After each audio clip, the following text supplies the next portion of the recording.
મિત્રો બપોર પછી ભાણિયાભાઈ મામાની ઘરે પતંગ ચગાવવા આવ્યા છે, તો આપણે એને લઈને ધાબે ગયા. તો ધાબે જોયું કે સવાર કરતાં ઘણું બધું ટ્રાફિક છે અને નાના બનેવી અને બેન પતંગ ચગાવે છે અને ભાણિયાભાઈ એની મોજમાં ડિસ્કો કરે છે.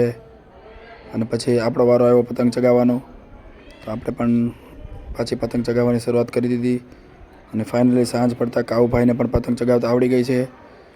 એ પણ એકલો પતંગ ચગાવે છે અને એને પતંગ ચગાવવાની મજા આવે છે. અને પછી મિત્રો સાથે થોડોક ઠુમકા લગાવી નાખે, ડાન્સ કરીને. અમારા ઘનશ્યામભાઈ ને અમારા વિશાલભાઈ, હો ભાઈ, એ હોય એટલે મારે મોજે મોજ જ હોય, કાંઈ ઘટવા ન દે.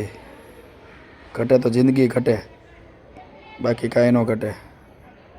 કેમ પણ અમારા ઘનશ્યામભાઈ જોવો તમે.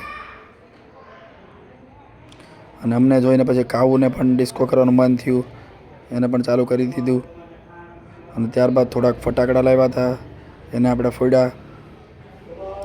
અને સાંજ પડી એટલે ઘરે પછી હાંડવાનો પ્રોગ્રામ હતો, તો એની તૈયારી શરૂ કરી. જોઈ શકો છો તમે હાંડવો કઈ રીતે બને છે. શું તમને હાંડવો ભાવે છે તો કમેન્ટ કરજો.